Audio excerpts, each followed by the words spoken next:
இந்த தேசம் எந்த திசை வழியில் ஐயா மோடி தலைமையில் சென்று கொண்டிருக்கிறது என்பதை புரிய வைக்க முயற்சி பண்றேன். புரிய வைக்க முயற்சி செய்யறேன்னா பிஜேபி காரனுக்கு புரியாதுன்னு அர்த்தம் இல்லை. ஆங்காங்கே ஒளிந்து கொண்டு கேட்டுக்கொண்டிருக்கிற திமுக உடன்பிறப்புகளுக்கு புரிய வைக்க முயற்சிக்க. ஒரு திமுக நண்பர் என்கிட்ட போன் பண்ணாரு. பைபிள் என்ன கேட்டாங்கிட்ட, இந்த அரசாங்கம் மோடி அரசாங்கம் 2 வீடு வச்சுக்கலாம் சொல்லிட்டாங்களாமேங்கிறான்.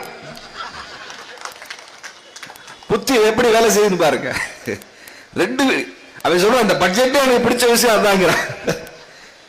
நான் சொன்னேன், இதை பாராட்டி திமுக செயற்குழு ஒரு தீர்மானம் போடுங்க, 2 வீடு வச்சுக்கலாம்ல. புரியுது அவங்களுக்கு என்ன சொல்ல வர்றாருன்னு? நிதியமைச்சர் என்ன சொல்றாங்க, சொந்தமா ஒரு வீடு இருக்கு, இன்னொரு வீடு வாடகைக்கு விட்டுருக்கோம். இப்ப அந்த வாடகைக்கு விட்டுல வர்ற வருமானத்துக்கு வருமான வரி இருக்கு. அது 50,000 ரூபாய்க்கு மேல போனாதான் வருமானம். வருஷத்துக்கு 6 லட்சம் ரூபாய்க்கு மேல வாடகை விட்டு இருந்தா வருமானம் இருக்கு. நம்ம நாட்டில் இந்தியர்களுக்கு சொந்த வீடு, எனக்கு அப்புறமா என் பிள்ளைக்கு ஒரு வீடு, என் மகளுக்கு ஒரு வீடு கொடுத்துட்டு போகணுன்ற எண்ணம் இருக்கிறதுனால வழக்கமா ஒரு வீடு கட்டி குடும்பமா குடியிருக்கிறவங்க கூட தான் வாரிசுகளுக்கு இன்னொரு வீடு கட்டி வைக்கணும்னு நினைப்பான்.